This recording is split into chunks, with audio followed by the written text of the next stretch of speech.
एक सहाबी अल्लाह के नबी के पास आए और आकर कहा कि अल्लाह के रसूल, बहुत तंगदस्ती है, बहुत गरीबी है, कुछ नहीं है मेरे पास, मैं कोई काम करना चाहता हूं, कोई काम बता दीजिए मुझे, मैं करूं। घर में बिल्कुल गरीबी की वजह से बहुत बुरे हालात हमारे गुजर रहे हैं। तो अल्लाह के नबी जनाब मोहम्मद रसूलुल्लाह सल्लल्लाहु अलैहि वसल्लम ने उनसे पूछा, क्या तुम्हारा निकाह हो गया है? अब गौर से सुनिए, अल्लाह के रसूल पूछते हैं क्या तुम्हारी शादी हो गई, क्या तुम्हारा निकाह हो गया? तो वो सहाबी कहने लगे, नहीं अल्लाह के रसूल, मेरा निकाह नहीं हुआ, मेरी शादी नहीं हुई। तो आपने उससे कहा कि तेरे घर में बरकत आए, तो कैसे आए? तेरी तो शादी नहीं हुई है, तुम गरीबी की शिकायत लेके मेरे पास आए हो, जाओ निकाह कर लो, शादी कर लो। कहा कि अल्लाह के रसूल, शादी करने से घर में बरकत हो जाएगी? कहा हाँ, जाओ। वो सहाबी गए और उन्होंने निकाह कर लिया। अब गौर से सुनिएगा, जब निकाह कर लिया तो एक हफ्ते के बाद आए, 15 दिन के बाद आए, 15 दिन के बाद कहा अल्लाह के रसूल निकाह कर लिया है। आपने कहा कुछ हालात सुधरे?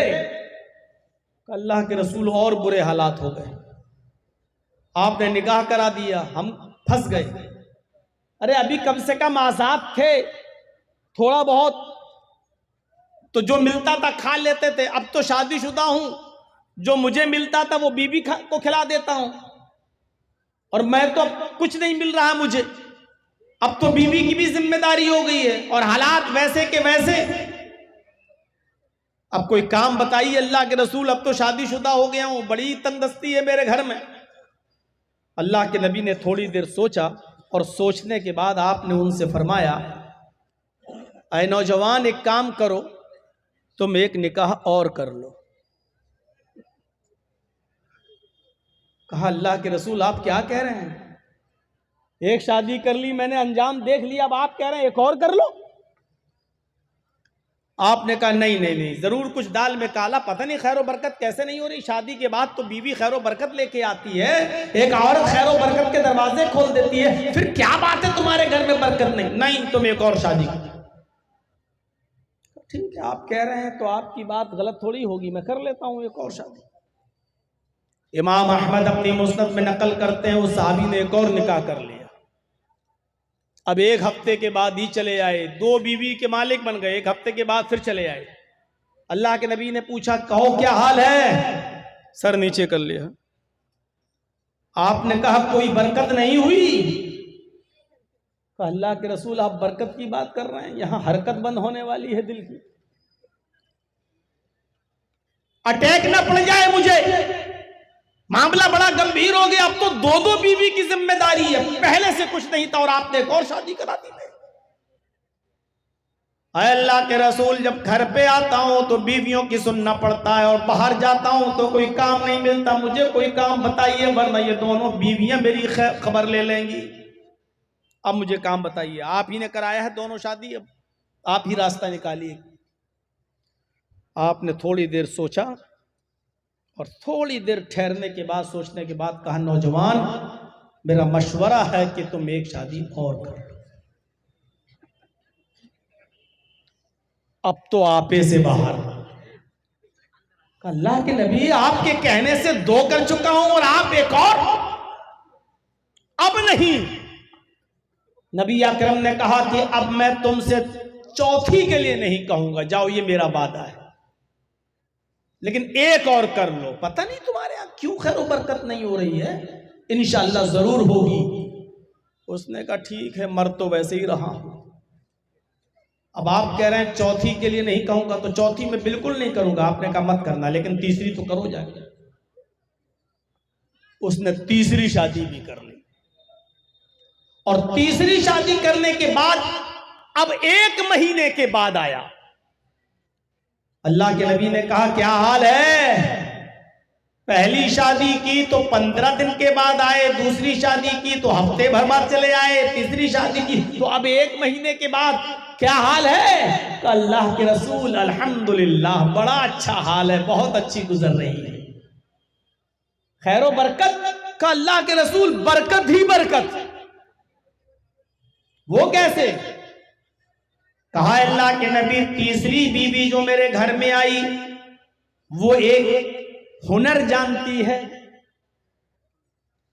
वो खजूर के पत्तों से चटाई बनाना जानती है, खजूर के पत्तों को बुनकर चटाई बनाती है, और वो एक चटाई रोज बना लेती है, 1 दिरहम की इनकम हो जाती है, पूरा घर खाता है। मेरी तीसरी बीवी ने पहली बीवी को भी सिखा दिया और दूसरी बीवी को भी सिखा दिया। अब तीनों मिलके काम कर रही हैं, हमें रोजाना 3 दिरहम की इनकम हो रही है, 1 खर्च होता 2 बचाता हूं। अल्लाह के नबी ने फरमाया और तुम क्या कर रहे हो? आप क्या करते हो? कहा अल्लाह के रसूल अब मैं क्या करूंगा, बीवियां कमा तो रही हैं, माशाअल्लाह सब कुछ ठीक है, मैं तो खाली बैठा रहता हूं। आपने कहा कि तुम्हारी बीवी जो काम जानती है काम तुम भी सीख लो, 1 दिरहम की और मजीद इनकम होगी, और अगर कोई बीवी तलाक ले ले या छोड़ के चली जाए तो कम से कम तुम अपना पेट खुद तो पाल सकते हो, ये हुनर तुम्हें मालूम होगा, तो भीख तो नहीं मांगोगे, दर दर की ठोकरें तो नहीं खाओगे, तुम ये हुनर खुद भी तो सीख लोगे, अपना पेट खुद भी तो पाल लोगे, जाओ ये काम तुम भी सीख लो। तो पूरा वाकया बताने का मकसद ये था कि शादी करने के बाद इंसान की फकीरी और गरीबी और तंगदस्ती मिट जाती है। हमारे मुआशरे और समाज में शादी के बाद गरीबी आ जाए तो ये जरूर कमी है, या तो हमने जहेज की डिमांड की है, या हमने शादियों में खुराफातें मचाई हैं, या हमने तरीक़े रसूल को छोड़कर और शरीयत मोहम्मदी से इन्हिराफ करके हमने शादी की है, इसलिए आज हमारे घर में खैर व बरकत नहीं हो रही है। हजरत उमर फारूक का वो मशहूर वाक़या आपको मालूम होगा। हजरत उमर फारूक रात की तारीकी में गश्त कर रहे हैं, रात के अंधेरे में निकल कर जा रहे हैं, देखते हैं कि किसके घर में चूल्हा जला, किसके घर में चूल्हा नहीं जला। हजरत उमर फारूक रात में एक घर के पास से गुजरे जहां एक बूढ़ी औरत की आवाज आ रही थी, और वो बूढ़ी औरत जोर जोर से कह रही थी अपनी बेटी से कि बेटी उठो, बेटी उठो, अंधेरा है, इस अंधेरे का फायदा उठाओ, हम लोग दूध का बिजनेस करते हैं, दूध बेचते हैं, इसलिए दूध में पानी मिला दो, बेटी उठो दूध में पानी मिला दो। वो बेटी उठती है और जोर से अपनी माँ से कह रही है कि माँ मैं दूध में पानी नहीं मिलाऊंगी। हजरत उमर ने मुनादी की है, उमर फारूक का ऐलान हुआ है, अमीरुल मोमिनीन ने ऐलान जारी करवाया है, अगर दूध में पानी मिला हुआ किसी के यहाँ मिलता है तो ऐसे शख्स को कड़ी से कड़ी सजा दी जाएगी। मां कहती है बेटी उमर थोड़ी देख रहे हैं, इस रात के अंधेरे में उमर को क्या पता, तो दूध में पानी मिला, मुझे तेरी शादी कराना है, तेरे लिए अच्छा लड़का देखना है, हमारे पास गरीबी और गुर्बत की वजह से हम तेरे हाथ पीले नहीं कर पा रहे हैं, मुझे तेरा रिश्ता भी तो करना है, इसलिए इस काम के अलावा कोई और काम भी तो नहीं है हमारे पास, बेटी तुम दूध में पानी मिलाओ। उमर थोड़ी देख रहा है, उमर को क्या पता कि हमने दूध में पानी मिलाया है, जाओ मैं कह रही हूं तुम दूध में पानी मिलाओ।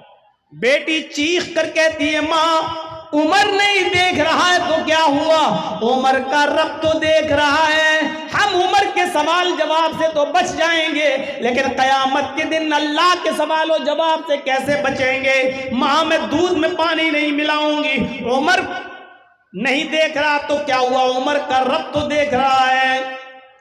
हजरत उमर फारूक के कान में यह आवाज जाती है माँ और बेटी की। हजरत उमर ने अपने कासिद से कहा, अपने साथी से कहा, इस मकान का नंबर नोट कर लो, ये मकान नंबर नोट कर लो, और सुबह जब दरबार खिलाफत में बैठे हजरत उमर, सुबह जब दरबार खिलाफत में बैठे हजरत उमर, तो उन दोनों को बुलवाया कासिद के जरिए, जाओ और माँ बेटी दोनों को बुला कर लाओ। कासिद आता है, माँ और बेटी दोनों से कहता है कि तुम दोनों को हजरत उमर ऑफिस में बुला रहे हैं, दरबार में बुला रहे हैं। माँ और बेटी दोनों आते हैं। हजरत उमर ने पूछा माँ से, बुढ़िया से, कल तुम दूध में पानी मिलाने की बात कर रही थी, क्या हुआ? बुढ़िया समझ गई कि हजरत उमर को पता चल गया, अब मुझे सजा दी जाएगी। बुढ़िया सफाई पेश करने लगी, अमीरुल मोमिनीन, हाँ मैंने दूध में पानी मिलाने के लिए कहा था, लेकिन मेरी बेटी ने दूध में पानी नहीं मिलाया। हजरत उमर ने कहा मैं ये भी जानता हूं कि तेरी बेटी ने दूध में पानी नहीं मिलाया, मैं जानता हूं, इसलिए तो तुम दोनों को मैंने यहां बुलाया है। बताओ इस लड़की का कहीं रिश्ता हुआ? इस लड़की की कहीं शादी हुई? कहा नहीं अमीरुल मोमिनीन, मुझ जैसे गरीब लोगों को रिश्ता कहां मिलता है, गरीबी ने मजबूर कर दिया, इसलिए अभी इस लड़की का रिश्ता नहीं कर पाई, मैं कर दूंगी जल्दी। हजरत उमर फारूक ने कहा कि तुम्हें रिश्ता देखने की जरूरत नहीं है, मेरा बेटा खाली है और मैं अपने बेटे के लिए तुम्हारी बेटी का हाथ मांग रहा हूं, इसलिए नहीं कि तुम गरीब हो,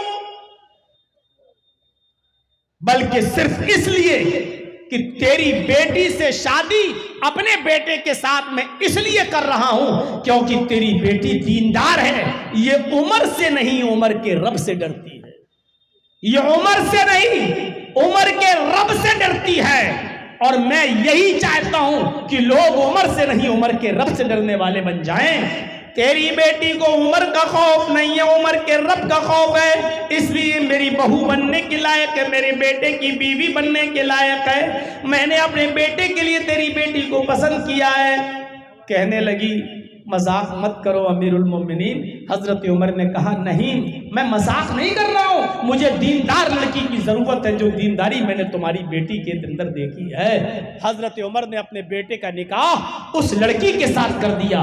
गौर कीजिए, ना हस्बो नसब देखा, ना माल देखा, ना हुस्नो जमाल देखा, खूबसूरती देखी, कुछ नहीं देखा, सिर्फ ये देखा कि वो लड़की उमर से नहीं, उमर के रब से डरती है, दीनदार है, अल्लाह वाली है, नेक है। हजरत उमर ने अपने बेटे का निकाह उस लड़की के साथ कर दिया। अंदाजा लगा सकते हैं आप खैर और बरकत आए कहां से आज हमारे घरों में। हमने दीनदारी को मायार बनाना छोड़ दिया है। ये तो लड़के वालों को हुक्म है कि लड़की के अंदर दीनदारी देखो। अब एक हदीस में आपके सामने पढ़ने जा रहा हूं जिसमें अल्लाह के नबी सल्लल्लाहु अलैहि वसल्लम लड़कियों वालों से कह रहे हैं, आए लड़कियों वालों, तुम्हारे पास जब कोई दीनदार लड़के का पैगाम आए तो उस पैगाम को तुम रायगा और बेकार न जाने देना। तुम्हें भी दीनदार लड़के के साथ अपनी बेटी का निकाह करना है। इज़ा ख़तबा इलैकुम मन तरज़ौना दीनहु व खुलुक़हु, इज़ा ख़तबा इलैकुम मन तरज़ौना दीनहु व खुलुक़हु फ़ज़व्विजूहु इल्ला तफ़अलूहु तकुन फ़ितनतुन फ़िल अर्ज़ि व फ़सादुन अरीज़। ये है वो हदीस।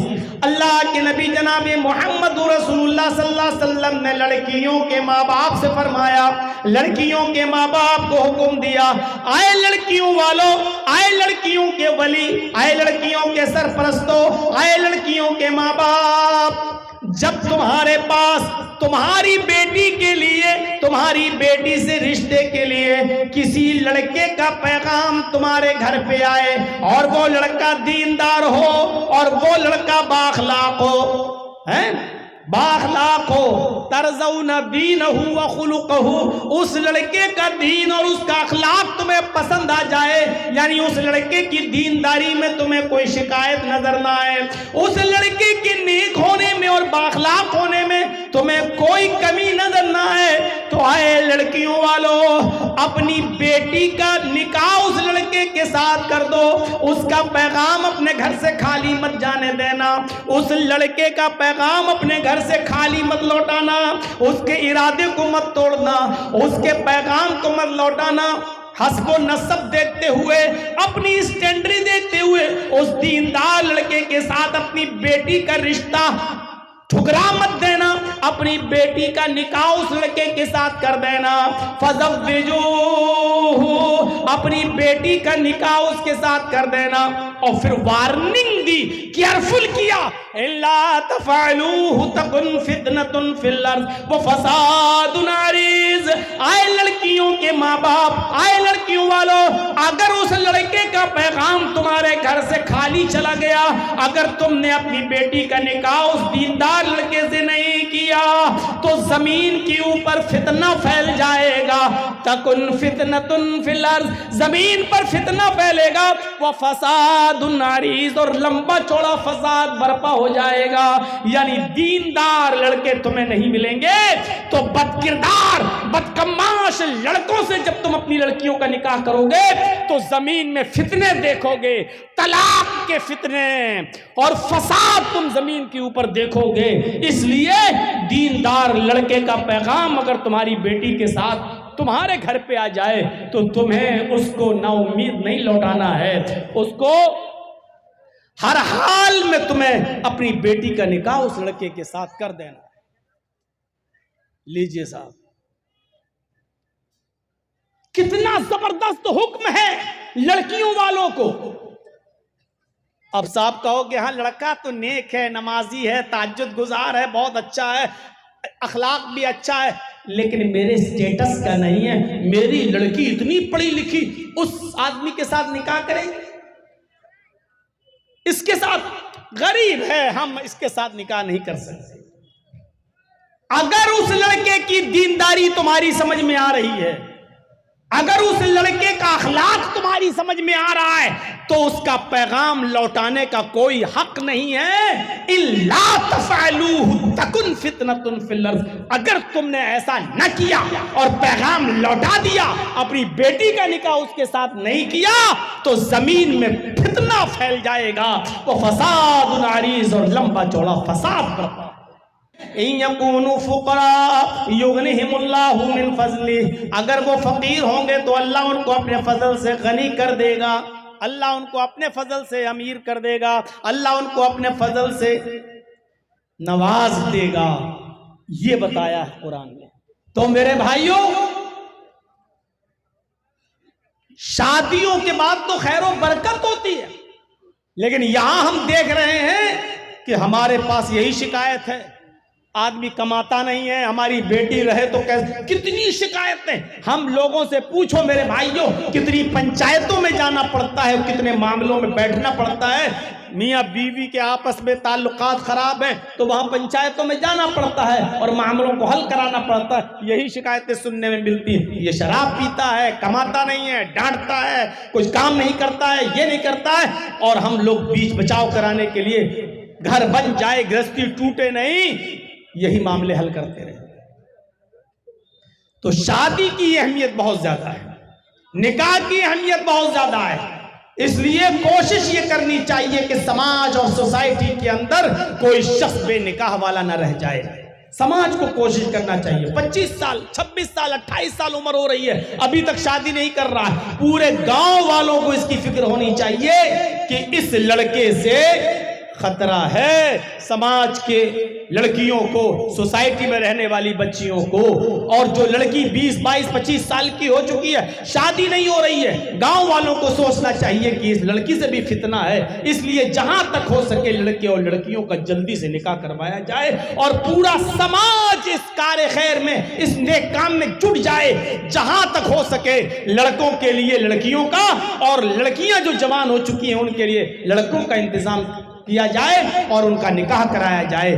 समाज में जितने लोगों का निकाह हो जाएगा और जितनी जल्दी निकाह में हम करेंगे, हमारा समाज, हमारी सोसाइटी उतनी ज्यादा पाक रहेगी और उतनी ज्यादा मुतहर रहेगी और पाक और साफ रहेगी। समाज को पाक और साफ रखने के लिए जरूरी है कि नौजवान लड़के और लड़कियों की शादी कराई जाए। अल्लाह के नबी जनाब मोहम्मद रसूलुल्लाह सल्लल्लाहु अलैहि वसल्लम ने फरमाया, नौजवानों को क्या हुक्म दिया, शादी का मकसद क्या है? या माशर शबाबी मन इस्तता मिनकुमुल बाह फलयतज़व्वज फइन्नहु अगद्दु लिलबसर व अहसनु लिलफरज। क्या प्यारी बात कही अल्लाह के रसूल ने। यही मुआशरे की पाकी और सफाई है। आए नौजवानों, या माशर शबाब, आए जवानों, आए नौजवानों की जमात, मन इस्तता मिनकुमुल बाह, अगर तुम्हारे अंदर ताकत है बीवी को खिलाने की, पिलाने की, पहनाने की और बीमार हो जाए तो इलाज कराने की और उसका पर्सनल जो हक है बीवी का उसको अदा करने की, अगर ये ताकत है तुम्हारे पास तो शादी कर लो। देखिए निकाह में क्या चीज बताई जा रही, ये ताकत होनी चाहिए। बस खिलाने की, पिलाने की, बीमार हो जाए तो इलाज की, कपड़ा देने की और उसका जो पर्सनल हक है बीवी का उसको अदा करने की। ये नहीं कहा इतना सोना हो, इतनी चांदी हो, इतने जेवरात हो, इतने कपड़े हो तब जाकर निकाह होगा, ये नहीं कहा, बल्कि जो चीज जरूरी है वो बताई। अलबाअत के अंदर ये चीजें शामिल हैं, कितनी? खिलाना, पिलाना, बीमार हो तो इलाज कराना और कपड़ा देना और उसका पर्सनल हक। अगर ये तुम अदा कर सकते हो फलयतज़व्वज, तो तुम निकाह कर लो। और उसके बाद निकाह का फायदा बता दिया। निकाह क्यों किया जाता है, उसकी वजह क्या है? फ़इन्नहु अग़द्दु लिलबसर व अहसनु लिलफरज। निकाह करने के बाद इंसान की निगाहें झुक जाती हैं। अग़द्दु लिलबसर, शादी से इंसान की निगाहें, निकाह करने वाले की निगाहें झुक जाती हैं। मतलब समझ रहे हो उसका? इसका मतलब यह है कि जब वो शादी कर लेता है तो दूसरों की मां, बहन और बेटियों पर गलत नजर नहीं डालता। शादियां करने से निगाहें झुक जाती हैं। कितना साफ सुथरा और मुहज्जब जुमला इस्तेमाल किया अल्लाह के रसूल ने। निगाह करने से, शादी करने से निगाहें झुक जाती हैं। निगाह झुकने का मतलब यह है कि कौम और समाज के अंदर जो लड़कियां, जो माएं, बहनें, बेटियां हैं, उनकी तरफ वो ताक झांक नहीं करता। फ़इन्नहु अग़द्दु लिलबसर, शादी करने के बाद निगाहें झुक जाती हैं, दूसरों की मां, बहन, बेटियां उसके शर से महफूज हो जाती हैं। और दूसरा फायदा वो अहसनु लिलफरज, और शादी करने के बाद निकाह करने वाले की शर्मगाह की हिफाजत भी होती है। यानी फिर वो गलत जगह पर मुंह नहीं मारता फिरता है। शादी के बाद ये पाकीज़ा रिश्ता उसके साथ हो जाता है। मेरे साथियों गौर कीजिए निकाह पर कितना उभारा है। अभी आएंगी बातें आगे कि निकाह में क्या होना चाहिए और निकाह में कितनी सादगी होनी चाहिए और निकाह के अंदर जरूरी चीजें क्या क्या हैं। और हमारे समाज में 25 साल से ज्यादा का अरसा हो चुका है मेरे भाइयों तकरीरें करते हुए, और पूरे बिहार में यही वो जगह है जहां जर्जीत साहब की सबसे पहली तकरीर पूरे बिहार में कहीं हुई थी तो यही हुई थी तीतवारी में, जब मौलाना तौहीद साहब ने हमको यहां बुलाया था। वो वक्त भी था। सोचिए कि उस दौर से लेकर अब तक कितना साल का अरसा गुजर चुका है, और पूछा जाए तो इतने सालों के अरसे में हमारे दरमियान चेंजिंग क्या आई है, हमारे दरमियान तब्दीली क्या आई है। न जहेज में कमी आई, न शादियों में सादगी आई, बल्कि उस जमाने के हिसाब से जहेज लिया और दिया जाता था, और आज के जमाने में उस जहेज में इजाफा और हो गया है। उस जमाने में साइकिल की डिमांड ज्यादा थी, आज के जमाने में मोटरसाइकिल की डिमांड, यानी बढ़ा है घटा नहीं है। हमारे हर समाज और सोसाइटी में इस बात पर गौर होना चाहिए। क्या चीजें देखना चाहिए लड़की के अंदर और क्या चीजें देखना चाहिए लड़के के अंदर? आइए दो हदीसें आपके सामने पढ़ता हूं। पहले लड़की के अंदर क्या देखा जाए और दूसरी हदीस लड़के के अंदर क्या देखा जाए। हदीस आपके सामने रखता हूं। तुनकाहुल मरातुल अर्बाइन लिमालिहा वलिहस्बिहा वलिजमालिहा वलिदीनिहा फस्फर बिजातिद्दीन।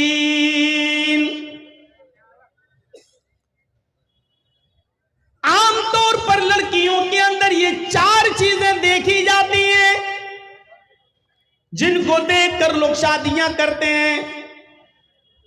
तो उनका मरातुल अर्बाइन लिमालिहा, माल देखकर शादी करते हैं लोग, क्या मिलेगा। और सबसे पहले माल का ही जिक्र हुआ क्योंकि आज सबसे पहले यही चीज देखी जा रही है, मिलेगा क्या। और एक मिसाल देता हूं मैं, अक्सर थोड़ी सख्त है लेकिन देना पड़ता है। जैसे कुत्ते की नजर हड्डी पर होती है, ऐसे ही कुछ लड़के के मां बाप की नजर लड़की के बाप के माल पर होती है। आदमी जितना ज्यादा बूढ़ा होता जाता है, जितना ज्यादा मौत की तरफ जाता है, लालच भी उसके अंदर बढ़ती जाती है। यह हराम बनो आदम यशब बिन हुस्नतान। आदमी बूढ़ा होता जाता है लेकिन दो चीजें उसकी जवान होती जाती हैं, दो चीजें उसकी जवान होती जाती हैं, अल हिर्सु अलल माल वल हिर्सु अलल उम्र। उसकी उम्र बढ़ जाए ये उसको लालच बढ़ता रहता है, और 2-4 साल जी लूं। अल हिर्सु अलल माल, माल आ जाए मेरे पास, ये भी तो उसकी ख्वाहिश बढ़ती रहती है। तो ये पहली चीज बताइए।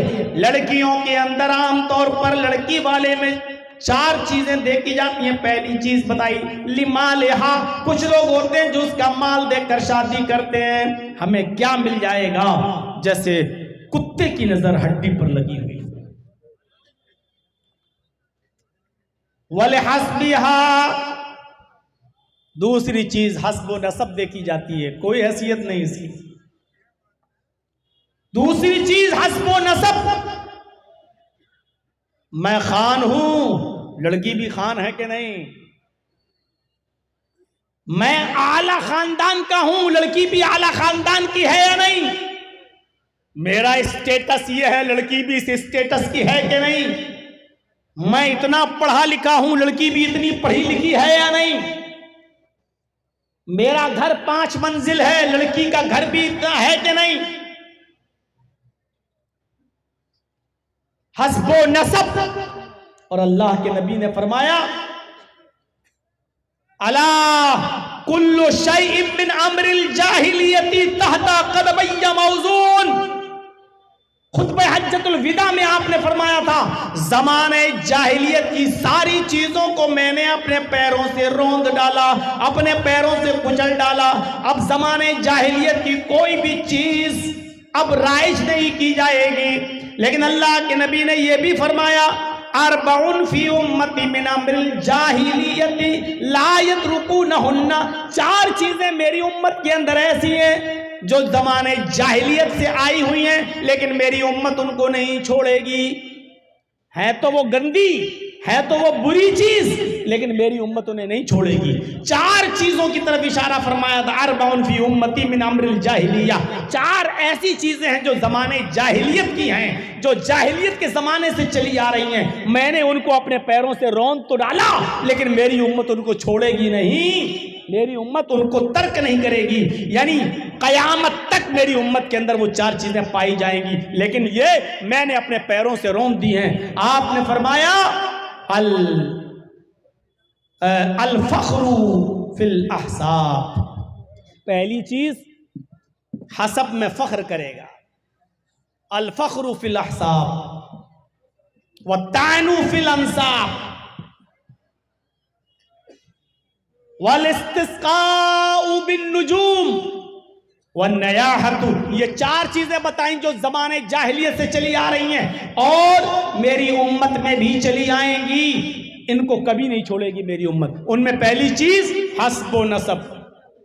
हसब, मैं खान हूं, मैं पठान हूं, मैं तुर्क हूं, मैं अंसारी हूं, मैं तेली हूं, मैं ये हूं, मैं वो हूं, मैं ऊंची कौम का हूं, मैं ऊंची कास्ट का हूं। ये चीज कभी मेरी कौम नहीं छोड़ेगी, मेरी उम्मत नहीं छोड़ेगी, जबकि इसकी कोई हैसियत नहीं है।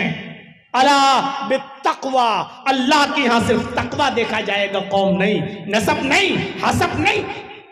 और दूसरी चीज जो मेरी उम्मत नहीं छोड़ेगी वो तानो फिल अंसाब, नसब के अंदर ताना देना। अच्छा वो, अरे मैं उसके साथ शादी करूंगा, अरे नहीं नहीं, अरे वो तो फकीर बिरादरी का है, अरे वो तो मियाँ बिरादरी का है, अरे वो तो गिरी हुई कौम का है, अरे वो तो लो कास्ट का है, मेरी तो नाक कट जाएगी इतने बुरे खानदान में। वो नसब में ताना देगा, दूसरी चीज। और तीसरी चीज वल इस्तिस्काउ बिन नुजूम, मेरी उम्मत सितारों को देखकर बारिश हासिल करेगी। यानी सितारा देखे कहीं ये सितारा निकला है, इसका मतलब बारिश होगी, सितारों से बारिश हासिल करेगी।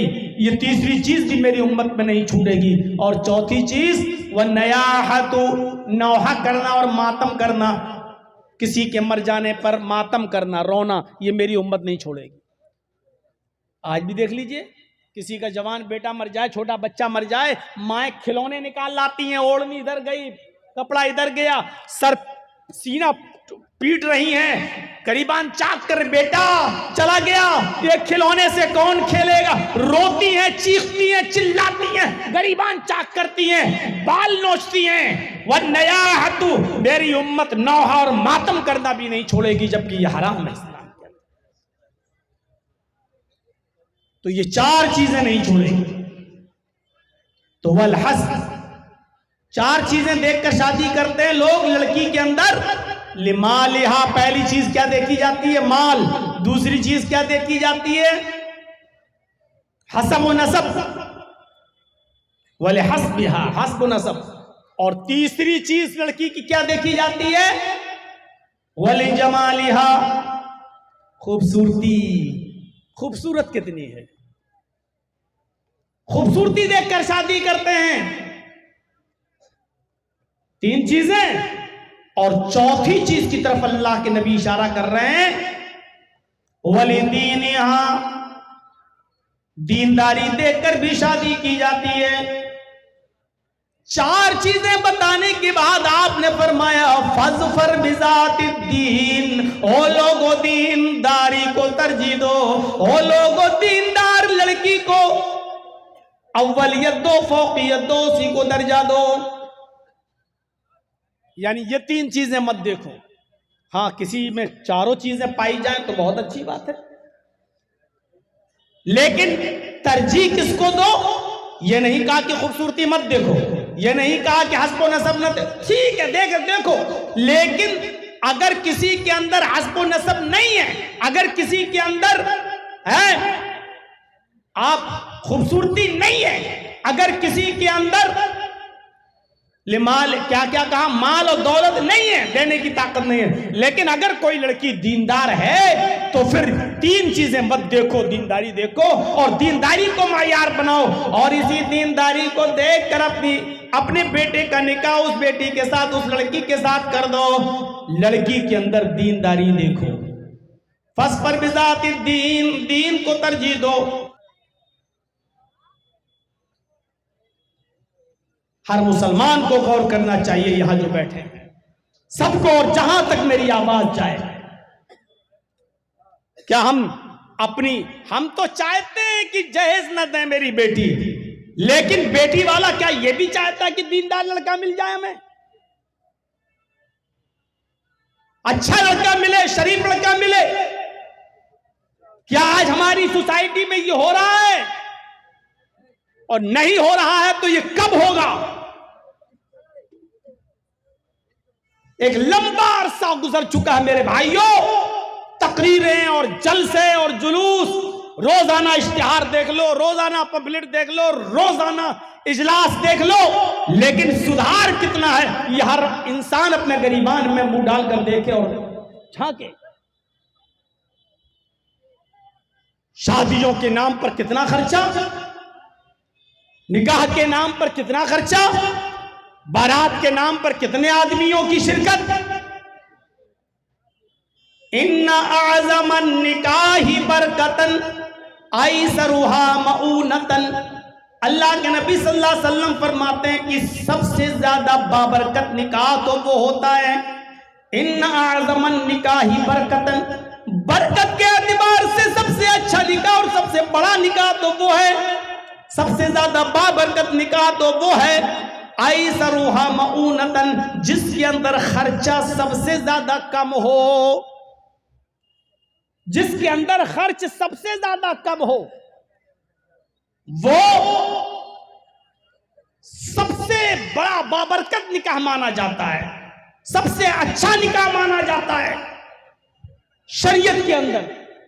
लेकिन आज हमारे समाज और सोसाइटी में यह देखा जाता है कि उसने अपनी बेटी की शादी में कितना खर्च किया, उसने अपने बेटे की शादी में कितना खर्च किया।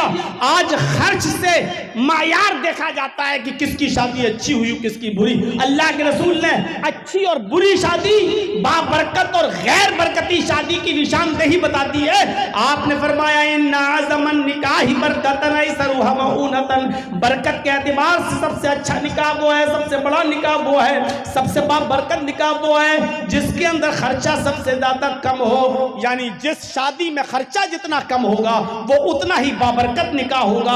इसका उल्टा मफहूम अगर आप निकालेंगे तो इसका उल्टा मफहूम ये निकलेगा, जिस निकाह में खर्चा जितना ज्यादा होगा वो बरकत के एतबार से उतना ही खाली होगा। जिस निकाह में जितना ज्यादा खर्चा होगा बरकत के एतबार से वो इतना कमजोर होगा। वो निकाह फजूल खर्ची हमारे समाज को खा गई, हमारे समाज को चाट गई, हमें तहस नहस कर दिया।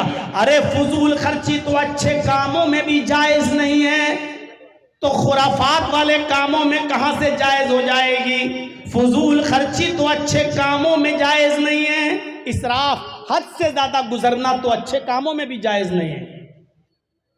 अगर कोई आदमी ये चाहे कि हम रात भर नमाज पढ़ें और कभी ना सोएं और रोजाना हम हर रात नमाज पढ़ेंगे, नमाज पढ़ना अच्छी इबादत है, नफिल पढ़ना अच्छा काम है, लेकिन अगर कोई शख्स ये कहे कि हम रात भर रोजाना पढ़ेंगे और कभी नहीं सोएंगे तो यही चीज गलत हो जाएगी और यही चीज नाजायज हो जाएगी। आपको मालूम होना चाहिए हजरत काब इब्ने मालिक रज़ी अल्लाह ताला अन्हु की जब तौबा कबूल होती है, वो जो ग़ज़वे तबूक में शामिल नहीं हो सके थे, किसी वजह से सुस्ती की वजह से नहीं जा सके हैं? अंदाजा लगा सकते हैं आप काब इब्ने मालिक, अल्लाह के रसूल सल्लल्लाहु अलैहि वसल्लम को हुक्म होता काब इब्ने मालिक का बाइकाट करो, उनका बाइकाट कर दिया जाता है। 2 महीने तक उनका बाइकाट रहता, 50 दिन तक उनका बाइकाट रहता है। फिर एक दौर आता है कि मस्जिद से भी उनको हुक्म दिया जाता है कि आप मस्जिद में भी नहीं आएंगे। लोगों को हुक्म दिया जाता है कि कोई भी आदमी सलाम का जवाब नहीं देगा, काब इब्ने मालिक से मुसाफा नहीं करेगा, हाथ नहीं मिलाएगा। काब इब्ने मालिक के ऊपर क्या गुजर रही थी। फिर एक दिन आता है इन 50 दिनों में कि काब इब्ने मालिक को हुक्म होता है कि अपनी बीवी से अलग हो जाओ। कहने लगे अल्लाह के नबी क्या मैं अपनी बीवी को तलाक दे दूं? फरमाया नहीं, तलाक मत दो, बस अपनी बीवी से खिदमत ना लो, अपनी बीवी को से अलग रहो। न पानी मंगवा सकते हो, न खाना अपने पास मंगवा सकते हो, आप अपनी बीवी से भी बात नहीं कर सकते हो। उन्होंने अपनी बीवी को अपने मायके भेज दिया। 50 दिन इन हालत में गुजरता है। हजरत काब इब्ने मालिक कहते हैं कि मेरे लिए ये 50 दिन इतनी मुश्किल से गुजरे कि मैं सोचता था जमीन फट जाए, मैं इसके अंदर धस जाऊं, मैं जिंदा क्यों। कभी मैं किसी से सलाम करता था तो कोई मेरे सलाम का जवाब भी नहीं देता था, क्योंकि अल्लाह के नबी सल्लल्लाहु अलैहि वसल्लम ने लोगों को मना कर दिया था। 50 दिन के बाद उनकी तौबा कबूल होती है और अल्लाह ताला ने वही नाजिल की, अल्लाह के नबी को बता दिया कि अल्लाह ने काब इब्ने मालिक की तौबा को कबूल कर लिया, अब उनको मस्जिद में बुलाइए और आप भी उनसे मुसाफा कीजिए, उनसे मुआनका कीजिए और लोगों को भी उनसे मिलने दीजिए। अल्लाह ताला ने उनकी इस गलती को माफ कर दिया। जो ग़ज़वे तबूक में वो नहीं जा सके थे, अल्लाह ने उनके इस गलती को माफ कर दिया, आप भी माफ कर दीजिए। एक कासिद आता है और काब इब्ने मालिक से कहता है, काब अल्लाह के नबी ने आपको बुलाया है, मस्जिद के अंदर मौजूद है, नबी अकरम ने आपको बुलाया है, अल्लाह ताला ने आपकी तौबा को कबूल कर लिया। हजरत काब कहते हैं कि उससे बड़ा खुशी का दिन मेरे लिए कोई दिन नहीं था। दौड़ते हुए मस्जिद के अंदर आए, अल्लाह के नबी जनाब मोहम्मद रसूलुल्लाह से मुसाफा किया, आपसे मुआनका किया, आपके गले लग गए, मारे खुशी में कहने लगे, अय अल्लाह के नबी आज मैं इतना खुश हूं कि दिल करता है कि अपना सारा का सारा माल सदका कर दूं। सदका करना कितनी बड़ी इबादत है, सदका करना कितना अच्छा काम है, सदका करना कितना अच्छा काम है।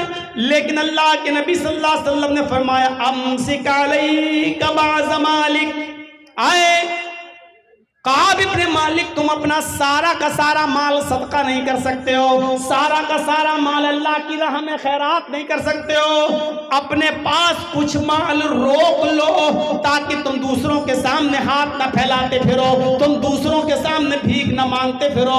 हजरत काब इब्ने मालिक कहते हैं, जब मेरी तौबा कबूल हुई तो मैंने अल्लाह के रसूल से कहा, आज मैं इतना खुश हूं कि मैं अपना सारा का सारा माल अल्लाह की राह में सदका करना चाहता हूं। सदका करना अच्छा काम, लेकिन अल्लाह के नबी ने यहां पर भी उनको रोक दिया और फरमाया कि सारा का सारा माल सदका नहीं कर सकते, यानी तुम फकीर बन जाओगे, मोहताज बन जाओगे। जब अच्छे काम में फजूल खर्ची जायज नहीं है, अच्छे काम के अंदर इसराफ जायज नहीं है, तो शादियों में, ब्याह के अंदर और दीगर नाजायज कामों के अंदर फजूल खर्ची करना कहां से जायज हो जाएगा। हम अपने मुआशरे पर नजर डालें, हम अपने समाज पर नजर डालें, हम अपनी सोसाइटी पर नजर डालें, हम बुरे कामों में फजूल खर्ची कर रहे हैं, जबकि इसराफ फजूल खर्ची तो अच्छे कामों में भी जायज नहीं। साद इब्ने अबी वक्कास का मामला सुना होगा और न सुना हो तो सुनिए। साद इब्ने अबी वक्कास की एक ही बेटी थी, साद इब्ने अबी वक्कास की एक ही बेटी थी, बीमार हो गए। अल्लाह के नबी उनकी आयादत के लिए उनके घर पहुंचे। जब अल्लाह के नबी साद इब्ने अबी वक्कास से उनके मिलने के लिए, आयादत के लिए उनके घर पहुंचे तो बड़े खुश हुए साद इब्ने अबी वक्कास और कहने लगे, अल्लाह के नबी सल्लल्लाहु अलैहि वसल्लम मेरी एक ही बेटी है और अल्लाह का शुक्र है कि अल्लाह ने मुझे बहुत माल से नवाजा है, अल्लाह ने मुझे बहुत दौलत से नवाजा है, मेरे पास किसी चीज की कमी नहीं है, इसलिए मैं अपना सारे के सारे माल की वसीयत करना चाहता हूं। क्या मैं अपने सारे माल की वसीयत कर दूं? अल्लाह के नबी सल्लल्लाहु अलैहि वसल्लम ने फरमाया, नहीं, आए साद, तुम्हारे लिए अपना सारा का सारा माल की वसीयत करना जायज नहीं है, तुम अपना सारा का सारा माल सदका और खैरात नहीं कर सकते हो, उसकी वसीयत नहीं कर सकते हो। हजरत साद इब्ने अबी वक्कास ने फरमाया, आए अल्लाह के नबी, 2/3 की, 2/3 की, 2/3 अपने माल का 3 हिस्सा कर लें और 2 हिस्से की वसीयत कर दूं। अल्लाह के नबी ने फरमाया, आए साथ, तुम 2/3 की भी वसीयत नहीं कर सकते हो। कहा अल्लाह के नबी, फिर आधा माल, यानी हमारे पास जितना माल है आधा माल मैं सदका और खैरात कर दूं, आधे माल की मैं वसीयत कर दूं और आधा अल्लाह की राह में दे दूं। अल्लाह के नबी सल्लल्लाहु अलैहि वसल्लम फरमाते हैं, साद इब्ने अबी वक्कास, तुम आधे माल की भी वसीयत नहीं कर सकते हो, आधा भी नहीं, ऐसा करना भी तुम्हारे लिए जायज नहीं होगा। तब हजरत साद इब्ने अबी वक्कास ने फरमाया, अय अल्लाह के नबी, क्या 1/3 की, 1/3 की वसीयत कर दूं? यानी मेरे पास जो माल है 1/3 को अल्लाह की राह में सदका कर दूं और 2/3 जो है वो हमारे अहल वयाल में, बीवी बच्चों में ये तकसीम हो जाएगा। यानी 1/3 की तो हम वसीयत कर सकते हैं। अल्लाह के नबी ने फरमाया हाँ ऐ सआद 1/3 की 1/3 की वसीयत तुम कर सकते हो, लेकिन ये भी ज्यादा है। 1/3 की वसीयत तुम कर सकते हो लेकिन ये भी ज्यादा है। मेरे भाइयों, यहां से अंदाजा लगाइए, सदका और खैरात करना एक अच्छा काम है, दीनी काम है। गरीबों और मिस्कीनों में देना ये अच्छा काम है, दीनी काम है। लेकिन अल्लाह के नबी हजरत सआद को सारा का सारा माल सदका नहीं करने दे रहे हैं, 2/3 भी नहीं करने दे रहे हैं, आधा माल भी सदका नहीं करने दे रहे हैं। जब 1/3 की इजाजत मांगी कि 1/3 की मैं वसीयत कर देता हूं और 2/3 मेरे इंतकाल के बाद मेरे वरसा में तकसीम होगा, तब अल्लाह के नबी ने फरमाया हाँ ठीक है 1/3 की वसीयत कर सकते हो, ये तुम्हारे लिए जायज है, लेकिन ये भी ज्यादा है। अब हम और आप अंदाजा लगाएं, सदका और खैरात एक अच्छा काम है, लेकिन फजूल खर्ची उसमें भी इसराफ ज्यादा जायज नहीं है। जब नेक और अच्छे काम में इसराफ जायज नहीं है तो कहां जायज होगा। कुरान की एक आयत और देखिए, वअलल मौलूदी लहू रिज़्क़ुहुन्ना व किस्वतुहुन्ना बिल मारूफ। यहां अंदाजा लगाइएगा, एक मर्द है, उसने अपनी बीवी को तलाक दे दी। जरा गौर से सुनिएगा मसला। मैं जानता हूं कि अब रात के 12 बजे के बाद बैठना लोगों का मुश्किल हो गया है, लेकिन आप बैठे हैं और मैं हूं, इसलिए ये रात के 2:30 और 2:45 बजे तक ये बड़ी हिम्मत की बात है। थोड़ा सा टाइम मुझे और दीजिए, बड़ा एक जबरदस्त मसला बताने जा रहा हूं, गौर से सुनिएगा। एक मर्द है, उसने अपनी बीवी को तलाक दे दी, छोटा बच्चा है जो दूध पीता है। तलाक के बाद बीवी शौहर से अलग हो गई, बच्चा तो मर्द का माना जाता है, बेटा या बेटी जो भी है, बच्चा तो बाप का है, शरन बाप का है। अब यहां क्या कहा जा रहा है, मां से क्या कहा जा रहा है, औरत से, कि तुम्हारी गोद में तुम्हारे शौहर का बच्चा है, लेकिन बाप ने, शौहर ने तलाक दे दी है। औरत चाहे तो उस बच्चे को अपने शौहर की गोद में डाल दे, ले तेरा बच्चा तू संभाल, मैं जा रही हूं, तूने तो मुझे तलाक दे दी, तेरा बच्चा मैं क्यों पालूं। जायज है, मां कह सकती है ये, क्योंकि बच्चा बाप का माना जाएगा। वो अलग बात है कि आजकल की अदालतें फैसला कर देती है और बच्चे से पूछती है बेटा तुम किसके पास रहना चाहते हो, बच्चे ने कह दिया मां के पास, तो मां के पास रखा जाता है, और बच्चे ने कह दिया बाप के पास, तो बाप के पास रखा जाता है। वो आज की अदालतों का मामला अलग है, लेकिन शरअन बच्चा बाप का है। अब बाप को हुक्म है कि तुमने अपनी बीवी को तलाक तो दे दी है, लेकिन बच्चा चूंकि छोटा वो अपनी मां का दूध पीता है, इसलिए बच्चा तो अपनी मां का दूध ही पिएगा। यहां औरत को हुक्म है कि वो अपने बच्चे को दूध पिलाने से मना नहीं करेगी, अगरचे वो शौहर का है, लेकिन जब तक दूध पिएगा तब तक औरत उस बच्चे को दूध पिलाएगी, 2 साल दूध पिलाएगी। और बाप को हुक्म ये दिया जा रहा है कि जब तक वो बच्चा अपनी मां का दूध पिएगा उस वक्त तक उसके खाने का, पीने का, पहनने का खर्चा पूरा का पूरा बाप उठाएगा, शौहर उठाएगा उसका। ये मतलब हिदायत का, वो अलल मौलूद लहू, जिसका वो बच्चा है उसी के जिम्मे है रिज़्क़ुहुन्ना व किस्वतुहुन्ना, उस औरत को खिलाना और पिलाना और पहनाना, यानी कपड़ा भी शौहर देगा और खाना पानी भी उसको वही शौहर देगा, जब तक वो औरत उसके बच्चे को दूध पिलाएगी। लेकिन ये खाना पीना और खर्चा कितना देगा शौहर, बिल मारूफ, समाज में जो चलन है, समाज में जो दस्तूर है वो खर्चा देगा। अगर समाज में दाल चावल खाया जाता है तो दाल चावल खिलाएगा, ये नहीं कि दाल चावल चलता है और औरत कहेगी तेरे बच्चे को दूध पिला रही ना, बिरयानी दे हमें पूरे 2 साल तक, हम कोरमा खाएंगे 2 साल तक, हम नहीं। गौर कीजिए, इधर भी इसराफ और फजूल खर्ची से मना कर रहा है इस्लाम। क्या कह रहा है? रिज़्क़ुहुन्ना व किस्वतुहुन्ना बिल मारूफ। कपड़ा भी पहनाओगे तुम, लेकिन जो समाज में चलता होगा। अगर 500 रुपए की साड़ी चलती है तो 500 रुपए की साड़ी तुम्हें देना है। अगर 500 रुपए का कपड़ा चलता है तो 500 रुपए का कपड़ा तुम्हें लेके देना है। समाज में जिस चीज का चलन है उसके हिसाब से। ये नहीं कि वो 50,000 का सूट मांगेगी तो 50,000 का सूट लाकर आप दोगे, नहीं। तो यहां पर भी इसराफ से मना किया है। मेरे भाइयों, जब फजूल खर्ची दीन के काम में जायज नहीं है तो नाजायज कामों में और गैर शरई कामों में कहां से जायज हो जाएगी फजूल खर्ची। तो इसलिए शादी और ब्याह के अंदर फजूल खर्ची से हमें अपने मुआशरे को पाक करना है, अपने मुआशरे को साफ करना है। फजूल खर्ची से हमें अपने आप को बचाना है।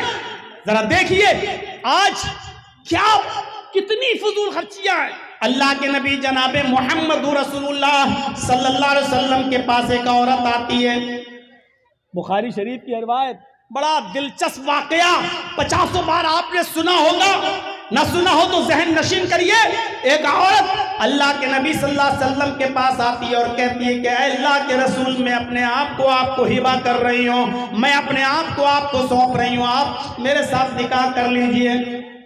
अल्लाह के नबी खामोश रहे। उसने दोबारा कहा, अल्लाह के रसूल, मैं आपसे निकाह करना चाहती हूँ। अल्लाह के नबी फिर खामोश रहे। उसने तीसरी मर्तबा कहा, अल्लाह के नबी, मैं आपके साथ निकाह करना चाहती हूँ। अल्लाह के नबी जनाबे मोहम्मद रसूलुल्लाह तीसरी मर्तबा भी खामोश रहे। एक सहाबी वहीं बैठे हुए थे।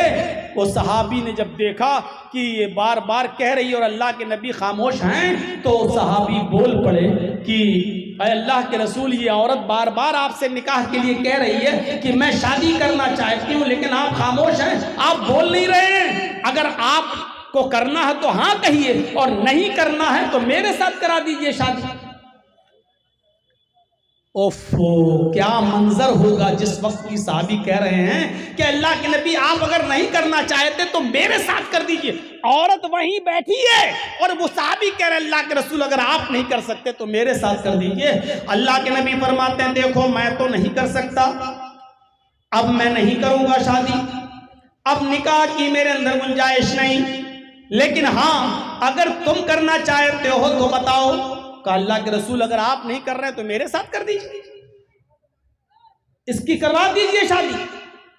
अब आपने उस औरत से पूछा, आए खातून, मैं तो निकाह नहीं कर सकता, लेकिन ये मर्द, ये साहबी तुमसे निकाह करना चाहते हैं, तुम यहीं बैठी हुई हो, तुम दोनों एक दूसरे को एक नजर देख भी रहे हो, लिहाजा तुम अगर इससे करना चाहो तो कर लो, मैं तो नहीं कर सकता। उस औरत का जवाब सुनिए। उस औरत ने कहा कि अल्लाह के नबी, आई तो थी मैं आपके लिए निकाह की गर्ज से, निकाह के मकसद से, लेकिन अगर आप नहीं करना चाहते हैं तो मेरा निकाह इसके साथ कर दीजिए, मैं करने को तैयार हूं, मैं जरूरतमंद हूं। अय अल्लाह के रसूल, मुझे घर बसाना है, मेरे माँ बाप नहीं है, इसलिए मुझे किसी की बीवी बनना है, मुझे अपना घर बसाना है, आप नहीं कर रहे हैं तो इसके साथ मेरा निकाह करा दीजिए। जब उस औरत की इजाजत हो गई तो अल्लाह के नबी जनाब मोहम्मद रसूलुल्लाह सल्लल्लाहु अलैहि वसल्लम ने उस साहबी से कहा, चलो ठीक है, ये औरत तुम्हारे साथ निकाह करने के लिए तैयार है, इसको दोगे क्या, मेहर क्या दोगे इसको? भाई औरत है, निकाह होगा, मेहर दोगे, क्या दोगे? कहने लगा अल्लाह के नबी, मेहर में देने के लिए तो मेरे पास कोई चीज नहीं। हदीस के अल्फाज है, मा इंदी शैउन, अय अल्लाह के नबी, मेरे पास कोई चीज नहीं है देने के लिए। अल्लाह के नबी ने फरमाया, घर जाओ, कुछ तलाश करो, कुछ मिल जाए तो लेकर आओ। वो सहाबी घर जाते हैं, तलाश करते हैं, लेकिन उनको अपने घर में भी कुछ नहीं मिला। आते हैं और कहते हैं कि माँ वजदतु शैअन, अय अल्लाह के रसूल, मुझे अपने घर में कुछ नहीं मिला, मेरे पास कुछ नहीं है इसको देने के लिए। घर में कुछ नहीं और शादी करना चाह रहे हैं। हम और आप ये तसव्वुर कर सकते हैं, कुछ ना हो और शादी का ख्याल। अल्लाह के नबी ने दोबारा भेजा, जाओ दोबारा जाओ। कहा अल्लाह के रसूल जब मैं घर में देख के आया हूं कुछ नहीं है तो अब दोबारा क्यों भेज रहे हैं? आपने कहा इल्तमिस खातमम मिनल हदीद, लोहे की अंगूठी मिल जाए तो वही ले आओ, वही दे दो इसको मेहर में। अरे कुछ तो दोगे। वो सहाबी गए और दोबारा अपने घर जाने के बाद लोहे की अंगूठी को तलाश करते हैं, लेकिन उनके पास इतना भी नहीं कि लोहे की अंगूठी मिल जाए। वो आते हैं और कहते हैं माँ वजदतु खातमम मिनल हदीद, अय अल्लाह के रसूल लोहे की अंगूठी भी मुझे नहीं मिली, मैं लोहे की अंगूठी भी नहीं दे सकता, मेरे पास देने के लिए लोहे की अंगूठी भी नहीं है। अल्लाह के नबी सोच में पड़ गए, कहने लगे तुम्हारे पास कुछ भी नहीं है, लोहे की अंगूठी तक नहीं दे सकते हो, बताओ फिर सही मेहर में दोगे क्या? कुछ भी नहीं है तुम्हारे पास। कहने लगा अल्लाह के रसूल एक चीज है मेरे पास, अगर वो मेहर देने में काम आ जाए तो मैं तैयार हूं। आपने कहा क्या? अब उसने जो चीज बताई उसको सोच के आप दंग रह जाएंगे। इंदी इज़ारुन, अल्लाह के रसूल मेरे पास एक लुंगी है, एक लुंगी है, जब मैं सोता हूं तो उस लुंगी को पहन लेता हूं, जब मैं सोता हूं तो उस लुंगी को बांध लेता हूं। यानी नई लुंगी नहीं है, पुरानी लुंगी है, सोते वक्त मैं पहन लेता हूं।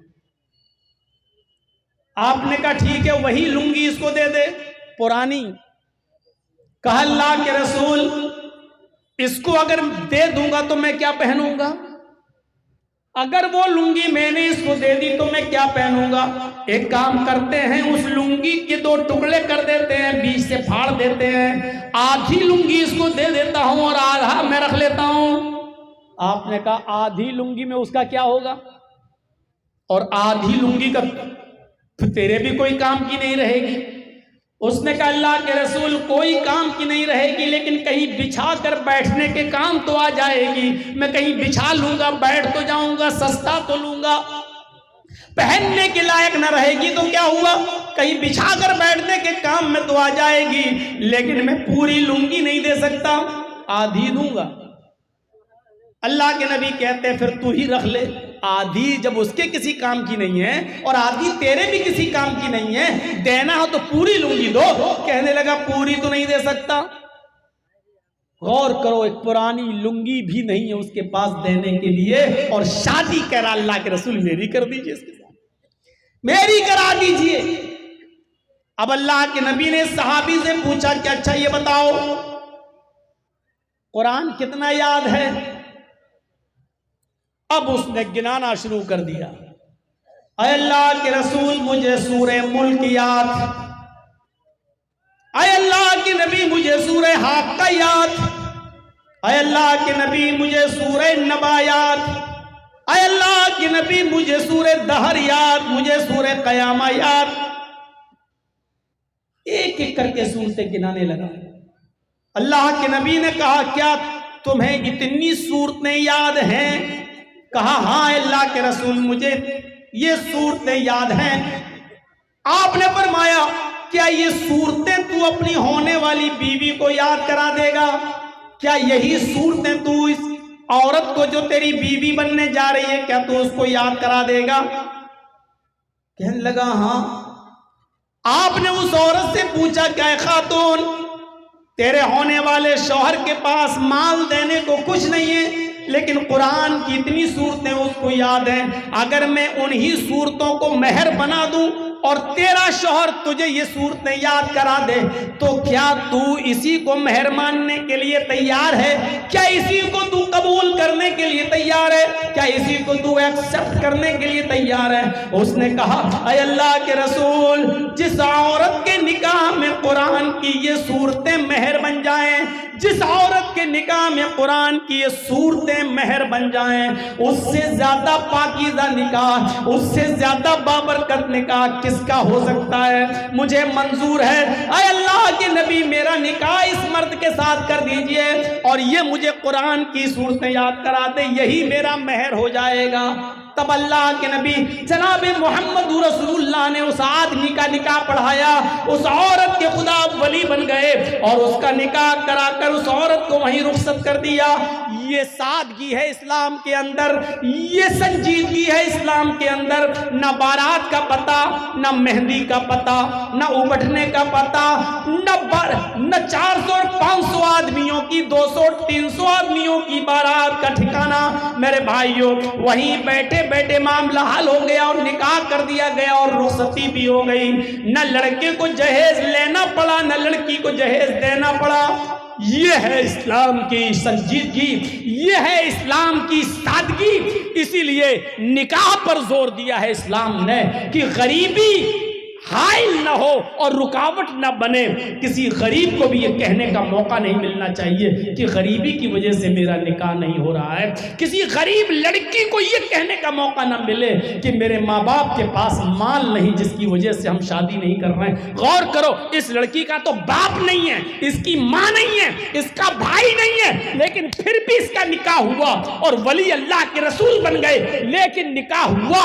मेरे भाइयों, इस्लाम में हर लड़की को निकाह की इजाजत है। सिर्फ माल मत देखिए, दौलत मत देखिए। मुआशरे में शादी को इतना आसान करिए, निकाह को इतना आसान करिए कि कोई भी कुंवारा लड़का और कोई भी कुंवारी लड़की बाकी न रह जाए। यही समाज को पाक और साफ रखने का सबसे बेहतर तरीका है। उम्रें बढ़ाना, 30-30 साल की उम्र तक पहुंचकर शादियां न करना, मेरे भाइयों, मुआशरे को डेंजर पोजीशन में छोड़ने के मुतरादिफ है। यह याद रखना, समाज में जो लोग 28, 30 साल के और शादियां नहीं हो रही हैं, बुरा मत मानिएगा। समाज के लोगों को खतरा महसूस होना चाहिए ऐसे लोगों से। और ऐसी लड़की